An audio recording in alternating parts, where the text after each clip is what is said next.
नमस्कार दोस्तों।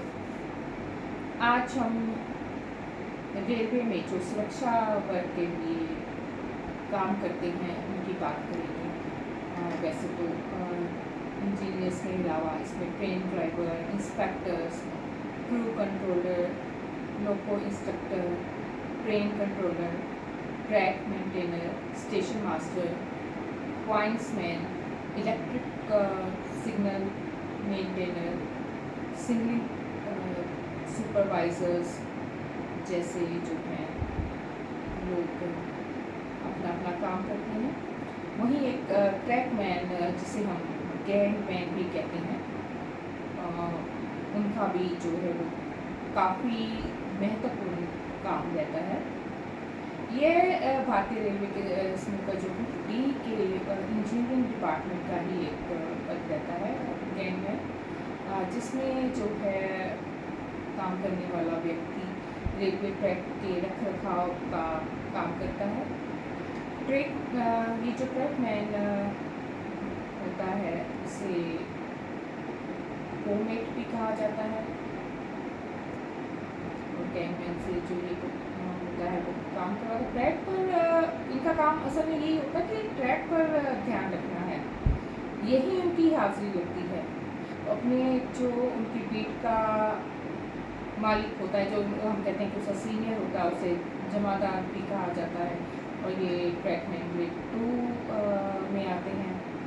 और ये जो गैंगमैन होता है ये रोज अपनी 8 किलोमीटर की बीट का फेरा लगाता है, चाहे उनका सीनियर वहाँ अनुपस्थित भी हो,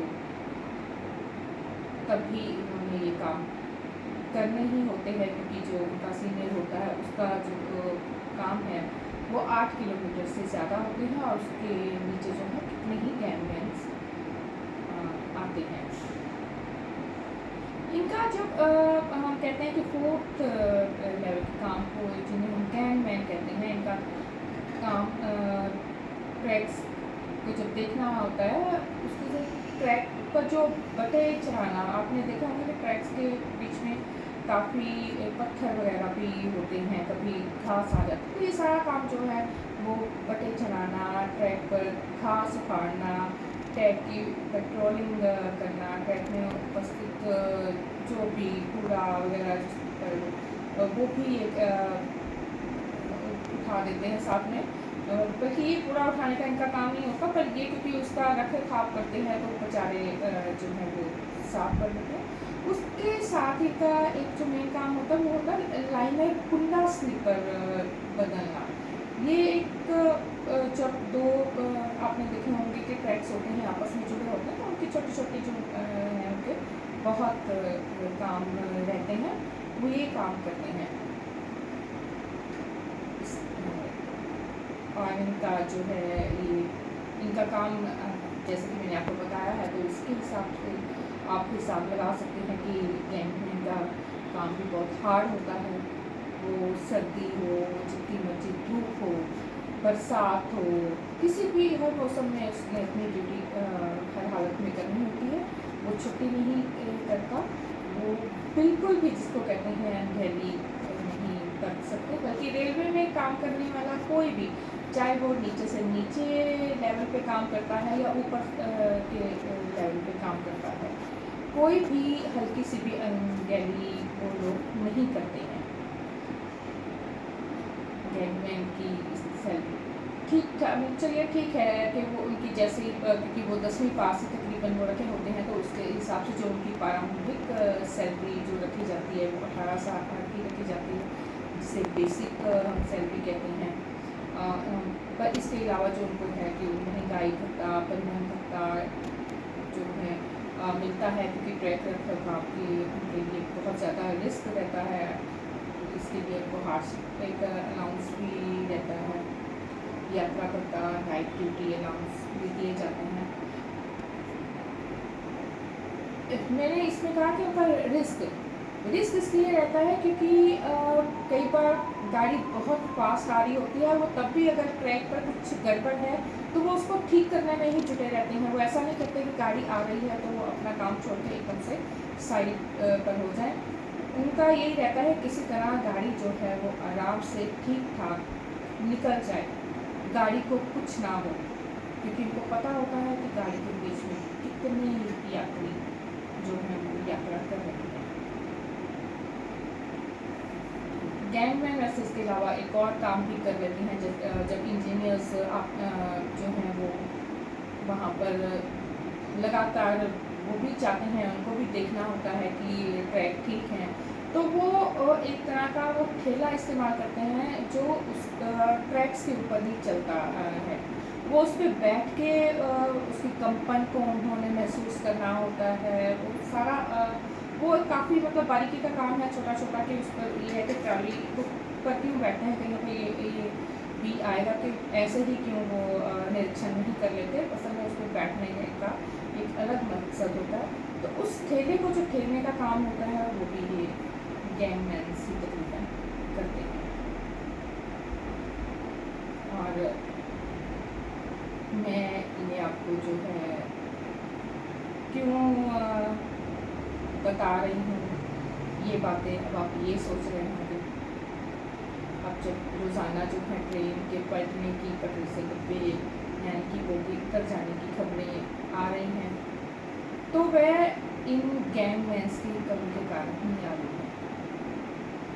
पहले सबसे ज़्यादा जो है वो नौकरियाँ इसी पद के लिए होती थी, क्योंकि ये एक बेहद महत्वपूर्ण काम रहता है, क्योंकि लगातार लाइन चेक करते रहना होता है।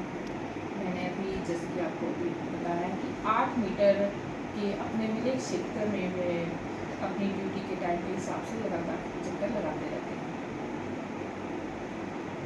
चूँकि मुझे लगता है कि मोदी जी की सरकार में आम लोगों की ज़िंदगी में कोई खास महत्व नहीं है, आम लोगों की सुरक्षा का तो शायद उनको इनकी ज़रूरत महसूस नहीं होगी।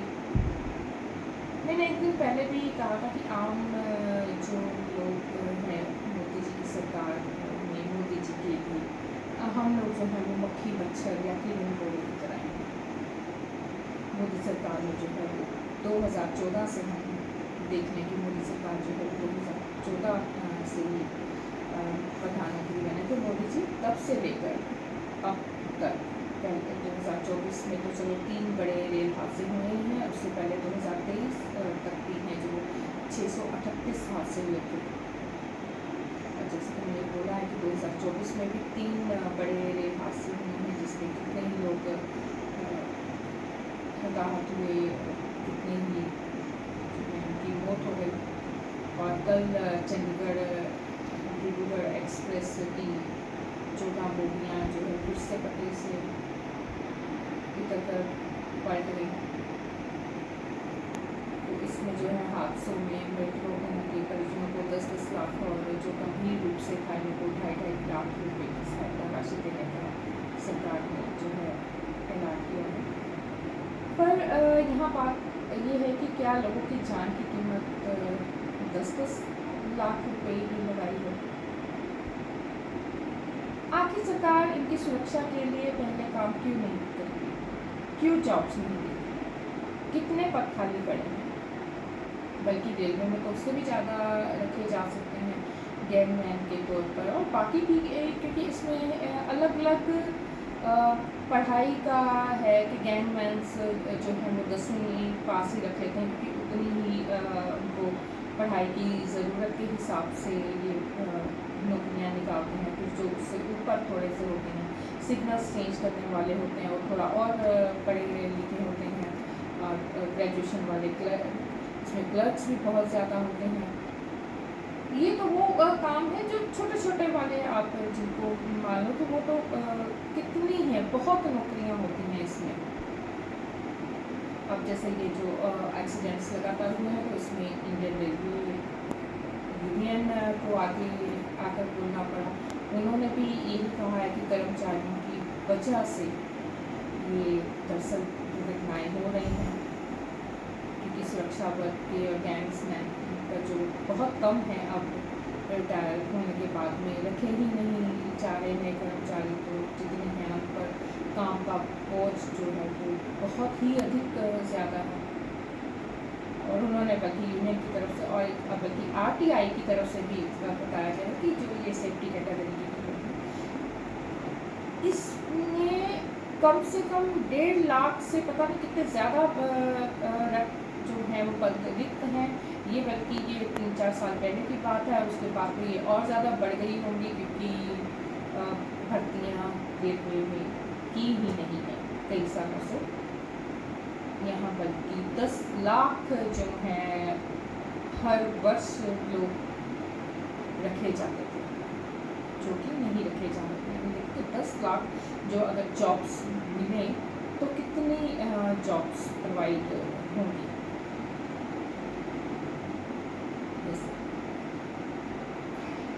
तो यहाँ वैसे तो कुछ अभी जो है मैं पढ़ रही थी कि फरवरी के महीने में ही जब मैं ये सर्च कर रही थी एक्सीडेंट्स के बारे में, भर्तियों के बारे में भी, तो मैंने देखा कि फरवरी में एक शायद उनका जो हमारे रेल मंत्री हैं अश्विनी कुमार वैष्णव जी ने कहा था कि अब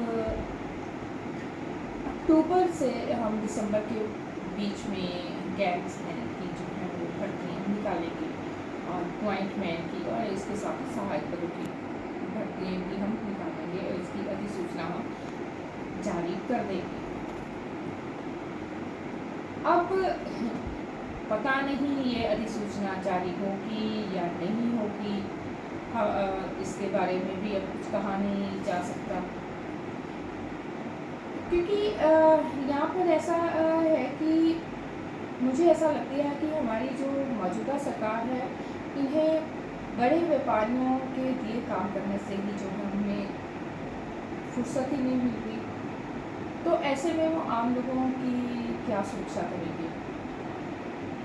जहाँ ये इन व्यापारियों का इतना कर्जा माफ़ करते हैं, वो अपनी सरकारी चीज़ों के रख रखाव पर ही पैसा क्यों खर्च नहीं करते, या फिर जो है मोदी सरकार चाह रही है कि रेलवे को पूरी तरह से बेच दिया जाए, फिर ये बड़े व्यापारी ही जाने जिनको बेची जाएगी कि क्या करना है क्या नहीं करना।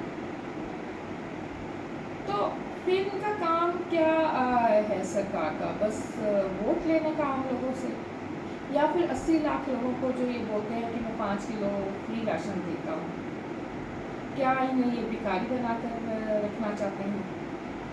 ये क्या चाहते हैं कि किसी हालत में इन्हें पढ़ने ना दें, फिर इनको अगर नहीं पढ़ेंगे तो रोज़गार देना ही नहीं पड़ेगा, चाहे कितने भी पद खाली रहें।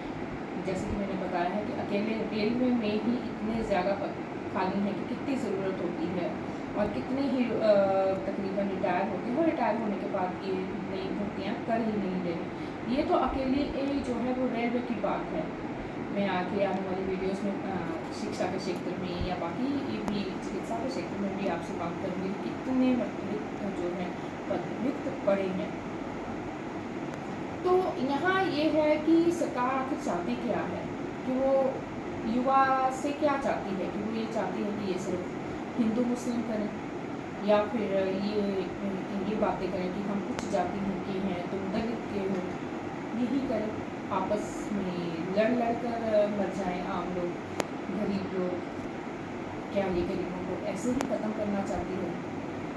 अगर ये भारत को अमीर भारत बनाना चाहते हैं, तो शायद ये गरीबों को मार कर ही, ऐसे लड़ा कर ही चाहते हैं कि अकेले फिर अमीर बच जाएंगे तो अमीर भारत कहलाएगा। तो बात यहाँ पे फिर आप क्या काम करेंगे, किससे वोट मांगेंगे, आप किस पर राज करेंगे, उसके लिए भी कोई चाहिए, उसके लिए उनके लिए जनता के लिए आपको काम करना पड़ेगा। तो सोचिएगा सर। धन्यवाद।